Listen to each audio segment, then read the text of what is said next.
कबीर साहब ने मानव जीवन के लिए कितना अच्छे संदेश दिए हैं ज्ञान गुदड़ी के माध्यम से।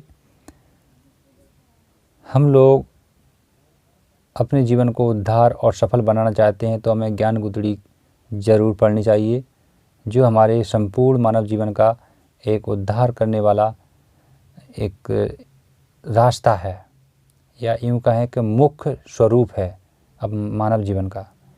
तो चलिए दोस्तों, आज हम अपने ज्ञान गुदड़ी के लास्ट एपिसोड में हम बात करेंगे और जो लास्ट के 10 दुआ हैं उन्हें सुनेंगे और उनके भावार्थ के साथ सुनेंगे। और हाँ दोस्तों, यदि आपको वीडियो पसंद आए तो शेयर ज़रूर करें। इससे पहले के जो 3 वीडियो मैंने बनाए हैं वो अगर अभी तक आपने नहीं देखे हैं तो उन्हें ज़रूर देखें। मैं डिस्क्रिप्शन में नीचे उनकी लिंक दूंगा, तो वहाँ पर जा कर के देख सकते हैं। और ज्ञान गुदड़ी करके हमारी एक प्लेलिस्ट है, वहाँ पर पूरा आनंद ले सकते हैं ज्ञान गुदड़ी का। तो चलिए दोस्तों, जानते हैं आज के लास्ट एपिसोड का, पूरा लेते हैं आनंद। आप हमारे चैनल पर नए हैं, अभी तक आपने सब्सक्राइब नहीं किया तो सब्सक्राइब करके जरूर जुड़ जाएं। साथ ही बेल आइकन को भी दबाएं, जिससे आने वाले सभी वीडियो आपको सबसे पहले मिले। स्वर ज्ञान ही ईश्वर ज्ञान है और स्वर ज्ञान ही श्रेष्ठ। दोहा नंबर 31। इंगला पिंगला के घर जाई, सुषमन ना रही ठहराई। कबीर परमात्मा कहते हैं मनुष्य जाति के लिए कि जो हम श्वास लेते हैं इंद्र नाड़ी और पिंगला नाड़ी, इन दोनों के माध्यम से, अगर इसमें से सांस जाती है और आती है तो अच्छा है। अगर सुषुम्ना नाड़ी में चलती है तो इसे रोक लेना चाहिए। तो वो संक्षिप्त में कह रहे हैं कि इंगला पिंगला के घर जाई, सुषुम्ना ना रही ठहराई। अगर सुषुम्ना नाड़ी में से अगर श्वास निकल रही है तो हमें उस सांस को रोक लेना चाहिए और परमात्मा के ध्यान में लग जाना चाहिए। 32वां है, ओहम सोहम तत्व विचारा, बंकनाल में किया समारा। जो हम श्वास लेते हैं, जो श्वास लेने की जो क्रिया है, जैसे हम श्वास खींचते हैं तो इसमें हमें साकार यानी शक्ति रूप का उच्चारण होता है, तो इसे हम कहते हैं सोहम। और जब हम श्वास छोड़ते हैं तो इसमें ओहम यानी काल रूप, स्वयं शिव शंभु समाये हुए हैं काल रूप में, तो इसमें हम ओहम का उच्चारण करते हैं। जैसे ये शक्ति रूप है, ये ओहम यानी ये काल रूप है। तो मनुष्य जीवन एक पल में जीवित होता है, दूसरे पल में मर जाता है, यही क्रिया का नियम है। और यह सब इनके द्वारा ली गई श्वास हमारे बंकनाल यानी रीढ़ की हड्डी, जो सीधे मेरुदंड से मिलकर के नाभि पे जाती है, और नाभि में हमारा समान वायु है, तो जो हम श्वास लेते हैं वो श्वास सीधे हमारे समान वायु से मिलकर ही वापस लौटती है। यह हमारे बंकनाल में स्थित है। 33वां है, मन को मार गगन चढ़ जाई, मान सरोवर बैठना ही।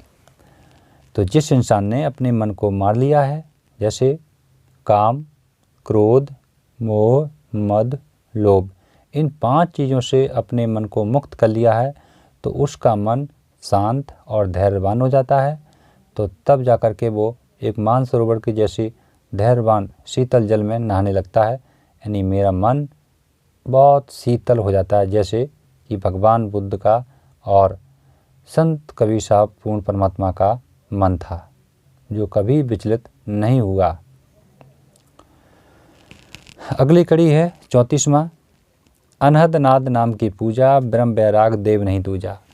जब हमारा मन मर जाता है, मन की सारी व्यथाएं मिट जाती हैं, तो हमारा मन उन चीज़ों से मिलाता है हमें जिनका हमने कभी अनुभव नहीं किया है, जिनके बारे में कभी हमने सोचा नहीं था। ऐसी चीज़ों का हमें अनुभव होने लगता है, यानी हमारी ब्रह्म आत्मा जाग जाती है, और तब हमें इन चीज़ों का एहसास होने लगता है कि हमारे अंदर ही सारा संसार समाया हुआ है। अगली कड़ी है 35वीं, छुट गए कसमल करम जो लेखा, यह नैना साहिब को देखा। जब हमारे मन की सारी व्यथाएं मिट जाती हैं, जब हमारा मन शांत हो जाता है, तभी जाकर के हमारे कर्म और हमारे जो कर्म लेख होते हैं वो मिट जाते हैं। तभी हम इन नैनों से यानी मन की आँखों से हम उन साहिब को देख पाते हैं, जिन साहिब ने हमें बना करके यहाँ पर परमात्मा ने यहाँ पर भेजा है, जिस काम के लिए भेजा है उस काम का मूल्य हम समझने लगते हैं। तब तक नहीं समझ पाते जब तक हम अपने मन की व्यथाओं को शांत नहीं कर लेते। 36वीं कड़ी है अहंकार अभिमान बिडारा, घटका चौका कर उजियारा। जब हमारा मन शांत हो जाता है तो हमारा अहंकार खत्म हो जाता है और हमारे हृदय रूपी चौका में प्रकाश यानी उजाला हो जाता है, जो हमें पूर्ण जीवन जीने के लिए पूर्ण काफ़ी होता है, पूर्ण रूप से पर्याप्त होता है। यानी दोहा नंबर 37, चित कर चंदन तुलसी फूला, हित कर संपुट कर ले मूला। जब हमारा चित एक चंदन की तरह खुशबू फेंकने लगता है, चंदन की तरह सुगंध फेंकने लगता है, तो हमारा मन भी तुलसी की तरह शुद्ध और सुगंधित हो जाता है। तब हमारे द्वारा निकले गए शब्द सभी के लिए हितकारी हो जाते हैं और सभी लोग हमें प्रेम करने लगते हैं। दोहा नंबर 38, श्रद्धा चमर प्रतिकर धूपा, नौतन नाम साहिब को रूपा। जब हमारे द्वारा निकले हुए शब्द लोगों को अच्छे लगने लगते हैं, इसके बाद हमारी श्रद्धा का, हमारे आशीर्वाद का ऐसे खुशबू फैलती है जैसे एक धूप की खुशबू फैलती है, जहाँ तक जाती है वहाँ तक सुगंधित करती चली जाती है।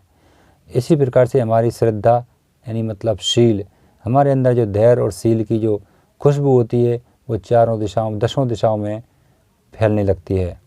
तब हमारा एक नया नाम पड़ जाता है और हमारा जैसे भगवान बुद्ध पहले गौतम सिद्धार्थ थे, जब उन्हें बोधिसत्व प्राप्त हुआ तो वो भगवान बुद्ध हो गए, यानी उनका एक नया नाम पड़ गया। इसी प्रकार से हमें लोग प्रेम करके एक हमें अलग नाम दे देते हैं। दोहा नंबर 39, गुदड़ी पहने आप यह लेखा, जिन यह प्रकट चलायो बेखा। तब जाकर के यह मानव जीवन हमारा उद्धार हो जाता है और हमारा एक अलेखा, जिसके बारे में कोई कल्पना भी नहीं कर सकता, ऐसा हमारा जीवन बन जाता है। और वह जीवन हमारे जिसने हमें यहाँ पर बना करके भेजा है, जिस काम के लिए, उस काम में हमारा जीवन उपयोग होने लगता है, तो फिर हमारा एक शरीर अलेखा बन जाता है जिसकी कोई कल्पना नहीं कर सकता है। जिस प्रकार से हम आज संत कबीर साहब की बारे में जो कल्पना करते हैं, ऐसी कल्पना किसी और के बारे में नहीं कर सकते हैं। ठीक इसी प्रकार से कह रहे हैं कबीर साहब। दोहा नंबर 40वां है, लास्ट में उन्होंने कहा है, साहिब कबीर बख्श जब दीना, सुर नन मुनि गुदड़ी सब लीना। जब पूर्ण परमात्मा ने जब आशीर्वाद दिया, तब वह आशीर्वाद, गुदड़ी का आशीर्वाद इस संसार के प्रत्येक जीव ने लिया और उसका लेकर के पूरा लाभ ले रहा है और अपना जीवन को सफल बना रहा है। तो साथियों, ये थे 40 कड़ी की ज्ञान गुदड़ी जो आप सब तक भावार्थ के साथ पहुंचाई है। हो सकता है कि इससे बेहतर इसका अर्थ आप लोगों के पास हो। मेरे जो मन ने सलाह दी, जैसी भी है, जो भी है, इसमें हम कभी ये नहीं कहेंगे कि मेरे द्वारा कही गई बहुत अच्छी है, पर अगर यदि आपको अच्छी लगती है तो दूसरों तक पहुंचाने की कृपा ज़रूर करें और अपना धर्म दायित्व ज़रूर निभाएं। साथियों, अब चलते हैं लास्ट में कबीर साहब की एक स्तुति भी कर लेते हैं। ज्ञान गुदड़ी पढ़े प्रवाता, जन्म जन्म के पातक जाता। ज्ञान गुदड़ी पढ़े मध्याना, सो लख पावे पद निर्वाणा। संजा सुमरन जो नर करहीं, जरा मरण भव सागर तरहीं। कहें कबीर सुनो धर्मदासा, ज्ञान गुदड़ी करो प्रकाशा।